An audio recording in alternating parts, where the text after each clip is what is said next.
உனக்கு எதிராகவே ஒரு ஆயுதம் வாய்க்காதே. உனக்கு எதிராகவே ஒரு ஆயுதம் வாய்க்காதே. நம்மை அழைத்தவர் உண்மை தேவன், அவர் தாசர்க்கு நீதியவர். நம்மை அழைத்தவர் உண்மை தேவன், நம் தாசர்க்கு நீதியவர். எண்ணி துதி செய்வார், என்னில் அடங்காத கிருபையற்கார் என்றும் தாங்கும் அவர் புயமே. இந்த இயேசுவின் என்றும் தாங்கும் அவர் புயமே. இந்த இயேசுவின் நாமமே எண்ணி துதி செய்வார். கிறிஸ்துவுக்குள் அன்பானவர்களே, உங்கள் அனைவருக்கு ஆண்டவராய் இயேசு நாமத்தினாலே உங்கள் அன்பான வாழ்த்துக்கள். கர்த்தரின் சத்தம் என்ற இந்த தொலைக்காட்சி நிகழ்ச்சிக்கு உங்கள் அனைவரையும் அன்புடன் வரவேற்கின்றோம். இந்த நாளிலும் கர்த்தருடைய வார்த்தையை உங்களுக்கு சொல்லி உங்கள் ஆசீர்வாதத்துக்காக ஜெபிக்க விரும்புகிறோம். இந்த நாளிலும் சங்கீதம் 2ஆம் சங்கீதம் 12ஆம் வசனத்தின் கடைசி வார்த்தையை வாசிக்கின்றேன். அவரை அண்டிக் கொள்ளுகிற யாவரும் பாக்கியவான்கள். அண்டிக் கொள்ளுதல் என்று சொல்லும்போது ஆண்டவரை முற்றிலுமாக சார்ந்து அவருக்கு முழுமையாக அர்ப்பணித்து அவரை கிட்டிச் சேருதல், அண்டிக் கொள்ளுதல் என்ற கருத்தை நாம் பார்க்கின்றோம். இந்த உலகத்தில் 2 வகையான மக்கள் வாழ்கிறார்கள். ஒன்று கர்த்தராகிய தேவனை அண்டிக் கொண்டவர்கள். இன்னொரு கூட்டத்தினர் அவரை அறிந்திருந்தாலும் அவர் அண்டை சேராத மக்கள், தேவனுக்கு தூரமாய் இருக்கின்ற மக்கள். தேவனுக்கு தூரமாய் இருக்கக்கூடிய மக்கள் இந்த உலகத்தில் அதிகமாக இருக்கிறார்கள். கர்த்தராகிய தேவன் என்று சொல்லும்போது தாவீது எந்த தேவனை குறிப்பிட்டு கூறுகிறார் என்றால், மெய்யான ஒரே தேவன். உலகத்திலே நிறைய மனித கடவுள்கள் இருக்கிறார்கள், மனிதர்களால் உண்டாக்கப்பட்ட தேவர்கள் இருக்கிறார்கள். சிலர் தேவனுடைய படைப்புகளை தேவர்களாக நினைத்து வழிபடக்கூடிய மக்கள் இருக்கிறார்கள். எரேமியா தீர்க்கதரிசியின் புஸ்தகம் 10ஆம் அதிகாரம் 10ஆம் வசனத்திலே வானத்தையும் பூமியையும் உண்டாக்கின தேவனே மெய்யான ஜீவனுள்ள தேவன் என்று அவர் குறிப்பிடுகிறார். மெய்யான தேவன் யார் என்றால், வானத்தையும் பூமியையும் அதிலுள்ள யாவற்றையும் உண்டாக்கினவரே மெய்யான தேவன் என்றும் அவரே ஜீவனுள்ள தேவன் என்றும் குறிப்பிடுகிறார். வேதாகமத்தை முதல் வார்த்தை என்ன சொல்லுகிறது என்றால், ஆதியிலே தேவன் வானத்தையும் பூமியையும் படைத்தார். நாம் காண்கின்ற யாவற்றையும் உண்டாக்கினவர் அவர்தான் மெய்யான தேவன். வானத்தையும் பூமியையும் உண்டாக்கின மெய்யான தேவன் அவர்தான் கர்த்தராகிய இயேசு கிறிஸ்து. அவரை அண்டிக் கொண்டவர்கள் பாக்கியவான்கள் என்று இந்த சங்கீதத்தில் நாம் வாசிக்கின்றோம்.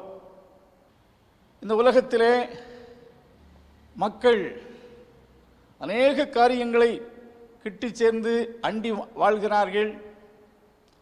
சிலர் அரசியல் கட்சிகளில் தங்களை இணைத்து அதற்காக தீவிரமாக பிரயாசப்படக்கூடிய திரள் கூட்ட மக்களை பார்க்கின்றோம். சிலர் பல ரிலிஜன்ஸில் மார்க்கங்களில் தங்களை இணைத்து கொண்டு அவர்கள் இணைந்த மார்க்கத்துக்காக பக்தி வைராக்கியங்களோடு வாழ்கிறார்கள். இன்னும் அநேகர் தங்களுக்கென்று நலமென்று தோன்றுகின்ற பல அமைப்புகளில் தங்களை இணைத்து கொண்டு பணியாற்றி வருகிறார்கள். அருமையானவர்களே, நாம் தேவனை, கர்த்தரை எப்படி அண்ட முடியும், நம்மை தேவனோடு எப்படி இணைக்க முடியும் என்றால், எபிரேயருக்கு நிருபம் 11ஆம் அதிகாரம் 7ஆம் வசனத்திலே, விசுவாசம் இல்லாமல் தேவனுக்கு பிரியமாயிருப்பது கூடாத காரியம். தேவனிடத்தில் சேருகிறவன் அவர் உண்டென்றும் அவர் ஜீவனோடு இருக்கிறார் என்றும் தம்மை தேடுகிறவர்களுக்கு பலன் அளிக்கிறார் என்றும் விசுவாசிக்க வேண்டும். அவர் உண்டென்று அவரை விசுவாசித்து, அந்த விசுவாசம்தான் ஒரு மனிதனை தேவனோடு சேர்க்கிறது. தேவன் அப்படிப்பட்ட மக்களை ஆசீர்வதிக்கிறார் என்று தேவனுடைய வார்த்தை சொல்லுகிறது. ஆசீர்வாதம் என்பது ஏதோ மக்கள் நினைக்கிறது போல பணமும் ஐஸ்வர்யம்தான் தெய்வத்தினுடைய ஆசீர்வாதத்தின் அடையாளம் என்று சொல்ல முடியாது. அதுவும் ஒரு ஆசீர்வாதத்தில் ஒன்றுதான். ஆனாலும் சம்பூரண ஆசீர்வாதம் என்பது எல்லா நிலையிலும் வாழ்க்கையிலும் ஆசீர்வதிக்கப்பட்ட ஒரு நிலையில் இருப்பதைத்தான் பார்க்கின்றோம். வேதத்திலே வாசிக்கின்றோம், ஆபிரகாம் என்ற ஒரு மனிதன், அவன் மெசொப்பொத்தேமியா தேசத்தில் வாழ்ந்த காலத்தில் அவனுடைய பெற்றோர்கள் பற்பல உருவ வழிபாடுகளை செய்து கொண்டிருந்தார்கள். அப்பொழுது ஆபிரகாமுக்கு மகிமையின் தேவன் தரிசனமானார். அப்பொழுது ஆபிரகாம் தரிசனமான மெய்யான தேவனை உண்மையாய் பின்பற்ற தன்னை அர்ப்பணித்து, தன்னுடைய ஜனம், இனம், உற்றார் உறவினர்கள் என்ன சொல்லுவார்கள் என்று சிந்திக்காமல் தேவனை பின்பற்றினான். தேவனை அண்டிக் கொண்டான்.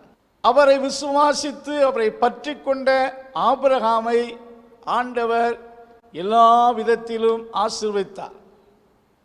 பொருளாதாரத்திலும் ஆசீர்வதித்தார்.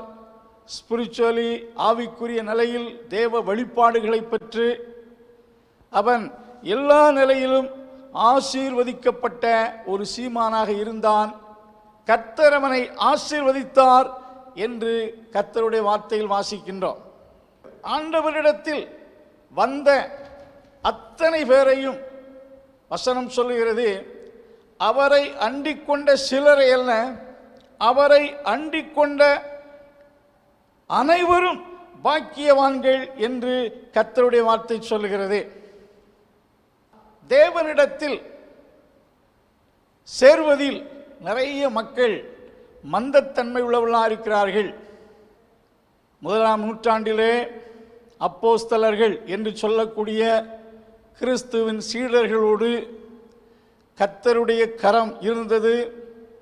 அவர்கள் பரிசுத்த ஆவியினாலும் விசுவாசத்தினாலும் நிறைந்தவர்களாயிருந்தார்கள். அப்போஸ்தலர் நடவடிக்கைகளின் புஸ்தகம் 11ஆம் அதிகாரம் 21ஆம் வசனத்திலே கர்த்தருடைய கரம் அவர்களோடு இருந்தது. அவர்கள் நல்லவர்களும் தேவ ஆவியினாலும் விசுவாசத்தினாலும் நிறைந்தவர்களாயிருந்தார்கள். திரளான ஜனங்கள் கர்த்தரிடமாய் சேர்க்கப்பட்டார்கள். Much people were added unto the Lord daily. ஒவ்வொரு நாளும் ஆயிரக்கணக்கான மக்கள் கிறிஸ்துவண்டை சேர்ந்தார்கள் அல்லது கிறிஸ்துவண்டை திரும்பினார்கள் என்று வேதத்தில் வாசிக்கின்றோம். இன்றைக்கும் உலகளவில் ஒவ்வொரு நாளும் கிட்டத்தட்ட 35,000க்கும் மேற்பட்ட மக்கள் ஒவ்வொரு நாளும் கர்த்தரண்டை சேர்ந்து கொண்டே இருக்கிறார்கள் என்று புள்ளி விவரங்கள் கூறுகிறது. ஸோ கர்த்தரிடத்தில் சேரக்கூடிய மக்களை ஆண்டவர் நிச்சயமாக ஆசீர்வதிக்கிறார். ராத்திரி வேளையிலே இந்த வார்த்தை கேட்டுக்கொண்டிருக்கிற நீங்கள் கிறிஸ்துவை அறிந்திருக்கலாம் அல்லது கிறிஸ்துவை அறியாத நிலையில் இருக்கலாம். கிறிஸ்துவை சேருவதற்கு, கிட்டி சேருவதற்கு உங்களுக்கு பலமுறை அழைப்புகளை கர்த்தர் கொடுத்திருக்கலாம். இந்த நாளிலும் இந்த வார்த்தையினால் கிறிஸ்துவண்டை வாருங்கள், கிறிஸ்துவை கிட்டி சேருங்கள், கிறிஸ்துவை அண்டிக் கொள்ளுங்கள் என்ற தேவனுடைய வார்த்தையை உங்களுக்கு கொடுக்கிறார். உண்மையாக நீங்கள் அண்டிக் கொள்வீர்கள் என்றால் தேவனுடைய வார்த்தையின்படி கர்த்தர் உங்களை எல்லா நிலையிலும் ஆசீர்வதிக்க தொடங்குவார். கிறிஸ்துவண்டை நீங்கள் வந்து சேருகின்ற நாள் தேவன் உங்களை ஆசீர்வதிக்க தொடங்குகிற நாள் அல்லது ஆரம்பிக்கிற நாள். ஸோ கிறிஸ்துவண்டை வந்து அவரில் தொடர்ந்து நிலைத்திருக்கும் போது நிச்சயம் இந்த தேவன் உங்களை ஆசீர்வதிப்பார். இரண்டாவதாக சங்கீத புஸ்தகம் 73 சங்கீதம் 24 வசனத்திலே, எனக்கோ தேவனை அண்டிக் கொண்டு இருப்பதே நல்லது. ஆசாப் சொல்லுகிறார், தேவனை அண்டிக் கொண்டிருப்பதே எனக்கு நல்லது. உலகத்திலே அநேகர் அநேக காரியத்தை தங்களுக்கு நல்லதென்று தெரிந்து கொள்வார்கள், நல்லதென்று சொல்வார்கள். மத்தேயு சுவிசேஷம் 17 அதிகாரத்தில் இயேசு கிறிஸ்து தன்னுடைய சீசர்களில் 3 பேரை ஒரு மலையின் உயர்ந்த பகுதிக்கு அழைத்து சென்றார். அது ஜெபிப்பதற்காகவே அழைத்து சென்றார் என்று எடுத்துக்கொள்ளலாம். அங்கே அவர்களுக்கு முன்பாக தன்னுடைய மறுரூபமாகுதல் என்று சொல்லக்கூடிய மகிமையின் சாயலை அவர்களுக்கு காண்பித்தார். மோசேயும் எலியாவும் வந்து அவரோடு பேசினார்கள். அவர்கள் இருந்த இடம், அந்த மலை ஒரு மேகத்தினால் மூடப்பட்டது. தேவ பிரசன்னம் அந்த மலையை நிறைத்தது. அப்பொழுது பேதுரு கூறுகிறார், கர்த்தாவே, நாம் இங்கேயே இருப்பது நல்லது. உமக்கு ஒரு கூடாரம், மோசேக்கு ஒரு கூடாரம், எலியாவுக்கு ஒரு கூடாரத்தை நாங்கள் உமக்கு சித்தமானால் இங்கே செய்கிறோம். இங்கேயே இருப்பது நல்லது என்று அந்த பிரசன்னத்தின் மகிழ்ச்சியிலே அவர் கூறுவதை பார்க்கிறோம். ஆண்டவரோடு நெருக்கமாக இருப்பது இந்த உலகத்தில் அதுதான் சிறந்தது, அதுதான் நல்லது என்று ஆண்டவர் இயேசு கிறிஸ்து கூட கூறுவதை பார்க்கிறோம். லூக்கா சுவிசேஷம் 10 அதிகாரத்திலே மார்த்தாள், மரியாள் என்று சொல்லக்கூடிய 2 சகோதரிகளை குறித்து நாம் பார்க்கின்றோம். அவர்கள் 2 பேரும் பெத்தானியாவில் வாழ்ந்தவர்கள். கிறிஸ்துவை தங்கள் வீட்டுக்கு ஏற்றுக்கொண்டார்கள். கிறிஸ்து தன் சீசர்களோடு அவர்கள் வீட்டுக்கு சென்றிருந்தாள். அப்பொழுது கிறிஸ்துவுக்கு பணிவிடை செய்யும்படி மார்த்தாள் பற்பல வேலைகளை செய்து கொண்டிருந்தாள். மரியாள் கிறிஸ்துவின் பாதத்து அருகே உட்கார்ந்தாள். உட்கார்ந்தபோது தன்னோடு தன் அருகில் இருந்த அவளுக்கு ஆண்டவர் அநேக காரியங்களை போதிக்க ஆரம்பித்தார். கிறிஸ்துவின் வசனத்தை அவள் கேட்டபோது அவள் மிகவும் பரவசப்பட்டாள், சந்தோஷப்படுத்தப்பட்டாள். அப்பொழுது மார்த்தாள் பற்பல வேலை நிமித்தம் சிரமமடைந்து இயேசுவிடத்தில், என் சகோதரி என்னோடு வந்து வேலை செய்ய சொல்லும் ஆண்டவரே என்று சொல்லி தன் வருத்தத்தோடு அங்கே குறிப்பிடும் போது இயேசு சொல்லுகிறாள், மாத்தாளே மாத்தாளே, அநேக காரியங்களுக்காக கவலைப்பட்டு கலங்குகிறாய், தேவையானது ஒன்று, மரியாள் தன்னை விட்டு எடுபடாத நல்ல பங்கை தெரிந்து கொண்டாள். தேவனோடு நிலைத்திருப்பது, நெருக்கமாயிருப்பது, அதான் நல்ல பங்கு. அங்கு ஒரு ஆசீர்வாதத்தை நாம் பார்க்கின்றோம். தேவன் ஒரு வார்த்தை நம்மோடு பேசினாலே நம் உள்ளம் எவ்வளவு மகிழக்கூடும்.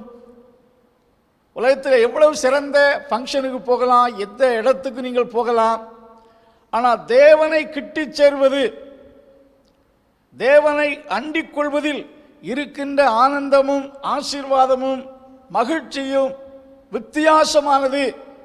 அதைத்தான் பாடகர் ஆசாப் சொல்லுகிறார், தேவனை அண்டிக் கொள்வது எவ்வளவு நல்லது, அது எனக்கு இன்பமானது என்று குறிப்பிடுகிறார். அருமையானவர்களே, தேவனை அண்டிக் கொள்ளும் போது ஆண்டவர் உங்களை மகிழ்ச்சியிலும் சந்தோஷத்திலும் நிரப்புவார். தேவனை அண்டிக் கொள்ள உங்களை அழைக்கிறார். மூன்றாவதாக ஒரு வசனத்தை வாசிக்க விரும்புகிறேன். நீதிமொழிகளின் புஸ்தகம் 30ஆம் அதிகாரம் 5ஆம் வசனத்தை வாசித்து பார்ப்பீர்கள் என்றால், தம்மை அண்டிக் கொள்கிறவர்களுக்கு அவர் கேடகமாயிருக்கிறார். கேடகம் என்பது ஒரு தற்காப்பின் ஆயுதம். ராஜாக்கள் யுத்தத்துக்கு செல்லும் போது எதிரிகளின் எதிரிகளிடத்திலிருந்து வரக்கூடிய கூர்மையான அம்புகள், தீப்பந்தங்கள், ஈட்டிகள், இப்படிப்பட்டதான கொடிய ஆயுதங்கள் தாக்க வரும்போது தங்கள் இடது கையில் பிடித்திருக்கின்ற கேடகத்தினால் அவைகளை தடுத்து முன்னேறி சென்று எதிரிகளை தாக்குவார்கள். பட்டயத்தினால் எதிரிகளை வீழ்த்துவார்கள். சில வேளையிலே ராஜாக்களுக்கு பாதுகாப்புக்காக கேடகங்களை பிடித்த சோல்ஜர்ஸ் ராஜாவை பின்தொடர்ந்து செல்வார்கள். கேடகம் என்பது ஒரு தற்காப்பின் ஆயுதமாயிருக்கிறது. வசனத்தில் வாசிக்கிறோம், தேவன் தம்மை அண்டிக் கொண்ட அனைவருக்கும் அவர் கேடகமாயிருக்கிறார். நல்ல ஒரு டிஃபெண்டராக, ஒரு நல்ல ப்ரொடெக்டராக, பாதுகாவலராயிருக்கிறார். நாம் வாழக்கூடிய உலகத்திலே நாம் ஒரு பாதுகாப்பற்ற பூமியில் வாழ்கின்றோம். ஆபத்துக்களும் புல்லாப்புகளும் நிறைந்த உலகத்தில் வாழ்கின்றோம். நம்மை நாம் பாதுகாத்து கொள்ள முடியாது. நாம் எத்தனையோ காரியங்களை செய்து, தற்காப்பின் காரியங்கள் எதை செய்தாலும் கர்த்தருடைய வார்த்தை சொல்லுகிறது, கர்த்தர் காவாராகில் காவலாளர் விழித்திருக்கிறது விருதா. ஆண்டவர் தம்மை அண்டிக் கொண்ட மக்களை பாதுகாக்கிறார். ஒரு கோழி தன் செட்டைகளுக்குள் சேர்ந்த குஞ்சுகளை, அதன் எதிராளியாகிய பருந்து குஞ்சுகளை தாக்க வரும்போது தன் செட்டைகளுக்குள் வந்தவைகளை விட்டு கொடுப்பதில்லை. தன் செட்டைகளுக்குள் வந்தவைகளை அடைக்கலமாக பாதுகாக்கிறது. அதுபோல ஆண்டவர் தம்மண்டை வந்த மக்களை அவர் பாதுகாக்கிற தேவனாக இருக்கிறார். சங்கீதம் 91:9 இவ்விதமாய் சொல்லுகிறது, உன் தேவனாகிய கர்த்தரை நீ உனக்கு தாபரமாக்கி கொண்டாய், ஆகையால் உனக்கு பொல்லாப்பு நேரிடாதே. ஆகையால் வாதை உன் கூடாரத்தை அணுகாது. வசனம் தெளிவாய் சொல்லுகிறது, you have made the Lord your habitation. உன் வீடாக்கி கொண்டாய் என்றால் நீ தங்கக்கூடிய ஒரு வாசஸ்தலமாக்கி கொண்டாய். ஆகையால் பொல்லாப்பு உனக்கு நேரிடாது. அன்பானவர்களே, ஆண்டவரை அண்டிக் கொண்டால், அவரை நம்முடைய வாசஸ்தலமாக்கி என்று சொல்லும்போது, அவரை அண்டிக் கொண்டால் அவர் நம்மை காக்கிறார். தாவீது கர்த்தரை அண்டிக் கொண்டான். அண்டிக் கொண்ட தாவீதை சவுலும் சவுலின் சேனைகளும் இன்னும் பல எதிராளிகளும் அழிக்க எவ்வளவோ முயற்சித்தும் கடைசி வரைக்கும் தாவீதை அவர்களால் அழிக்க முடியவில்லை. தாவீது பெரிய படைபலத்தோடு இருந்ததினால் அல்ல, ராஜாவான பின்பு அவனுக்கு படைகள் இருந்திருக்கலாம். சவுல் துரத்தி கொண்டிருக்கக்கூடிய காலகட்டத்திலே ஒரு சிறு கூட்டம் அவனோடு இருந்தார்கள். ஆனால் சவுலின் சேனைகளில் படை வீரர்கள், ஆயுதங்கள் எல்லாம் பலசாலிகள் இருந்தார்கள். ஆனாலும் ஆண்டவர் தாவீதுக்கு ஒரு பாதுகாப்பை கொடுத்தார். தாவீது ஒரு இடத்திலே சொல்லுகிறார், கர்த்தர் என் பட்சத்தில் இருக்கிறார், நான் பயப்படேன், மனுஷன் எனக்கு என்ன செய்வான். அந்த மனுஷன் என்கிறது அங்கே சவுலைத்தான் குறிப்பிட்டு கூறுகிறார். தன் எதிராளியாய் ஒரு மனுஷனை குறிப்பிடுகிறார். கர்த்தர் என் பட்சத்தில் இருக்கிறார். The Lord is on my side. I will not fear. What can man do unto me? மனுஷன் எனக்கு என்ன செய்யக்கூடும்? சங்கீதம் 16 தாவீது விதமாய் குறிப்பிடுகிறார், கர்த்தர் என் வலது பார்சத்தில் இருக்கிறபடியால் நான் அசைக்கப்படுவதில்லை. கர்த்தரை எப்பொழுது எனக்கு முன்பாக நிறுத்தியிருக்கின்றேன், அவர் என் வலது பார்சத்தில் இருக்கிறபடியால் நான் அசைக்கப்படுவதில்லை. ஆண்டவரை அண்டிக் கொண்ட தாவீது எவ்வளவு தைரியமா இருக்கிறார் பாருங்கள். அசைக்கப்படுவதில்லை. ஆண்டவரை அண்டிக் கொள்வதில் அவ்வளவு ஆசீர்வாதங்கள் இருக்கிறது. இறுதியாக ஒரு வார்த்தையை சொல்லி நான் உங்களுக்காக ஜெபிக்க விரும்புகிறேன். எபிரேயருக்கு நிருபம் 7ஆம் அதிகாரம் 25ஆம் வசனத்தை வாசித்து பார்ப்பீர்கள் என்றால், தமது மூலமாய் தேவனிடத்தில் சேருகிறவர்களுக்காக வேண்டுதல் செய்யும்படி அவர் எப்பொழுதும் உயிரோடு இருக்கிறபடியால் அவர்களை முற்று முடிய ரட்சிக்க வல்லவராய் இருக்கிறார். வசனம் சொல்லுகிறது, He is able to save completely all those who come unto him. அவரிடத்தில் வந்தவர்களை முற்றிலுமாக ரட்சிப்பதற்கு அவர் வல்லவராயிருக்கிறார். ரட்சிக்க அன்பானுள்ளே, இயேசு தம்மிடத்தில் வருகிறவர்களை முற்று முடிய ரட்சிக்கிற தேவனாயிருக்கிறார். ரட்சிக்க வல்லமை உள்ளவராய் இருக்கிறார். இயேசு கிறிஸ்து உலக இரட்சகர். இயேசு என்றால் இரட்சகர் என்று அர்த்தம். இயேசு என்றால், இயேசு என்ற வார்த்தையின் அர்த்தமே அவர் தமது ஜனங்களின் பாவங்களில் இருந்து அவர்களை ரட்சிப்பார். இயேசு கிறிஸ்து இந்த உலகத்தில் பிறந்தபோது சொல்லப்பட்ட வார்த்தை, நமக்கு ஒரு இரட்சகர் பிறந்திருக்கிறார்.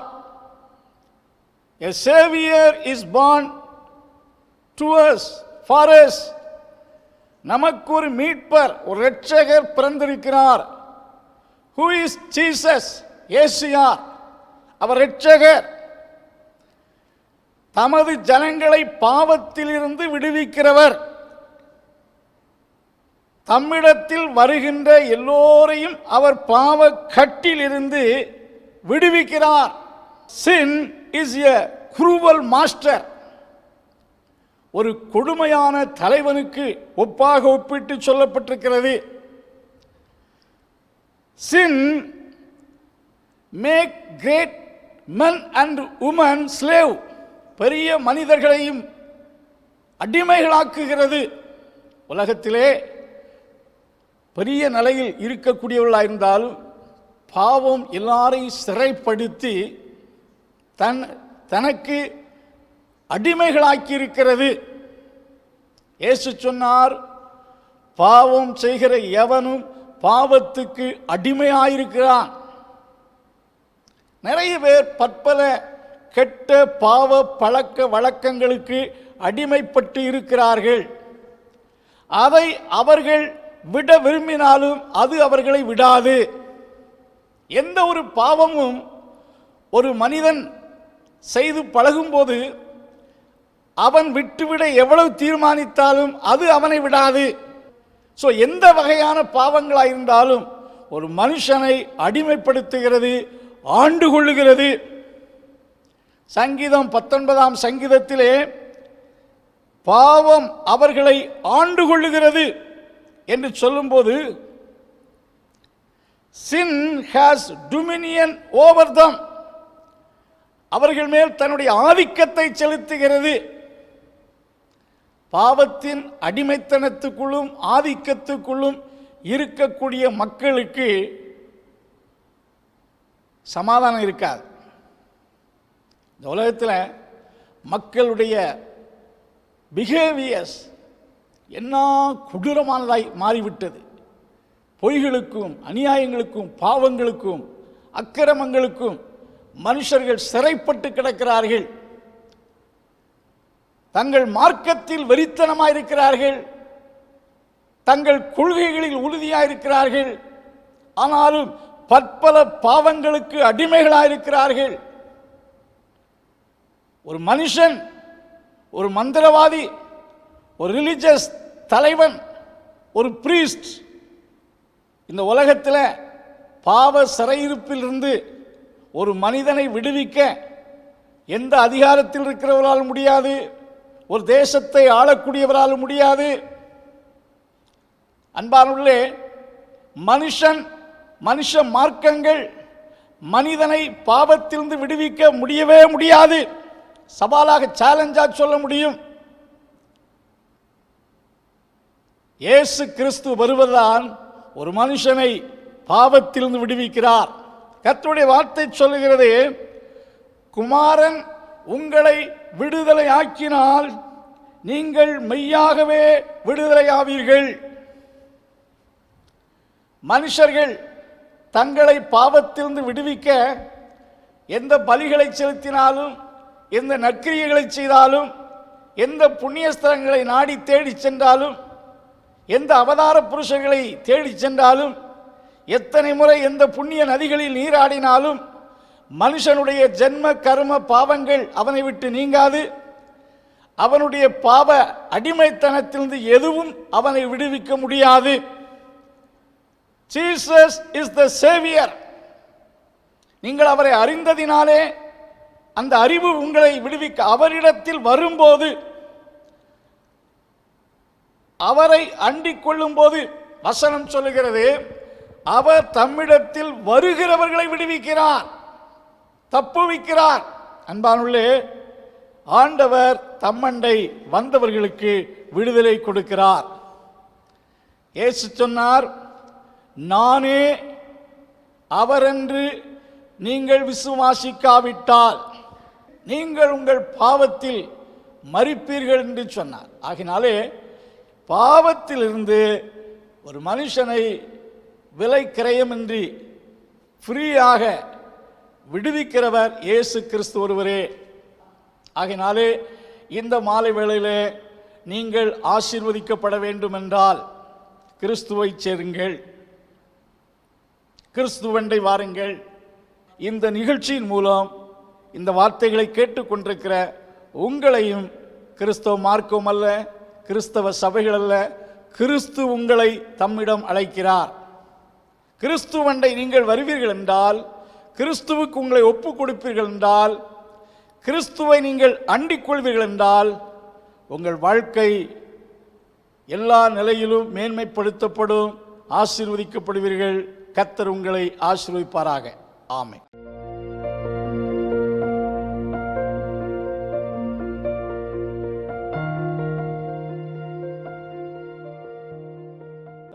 அன்பின் தகப்பனே, இந்த வார்த்தை கேட்ட உம்முடைய பிள்ளைகள் அனைவரையும் ஆசீர்வதித்தருளும்.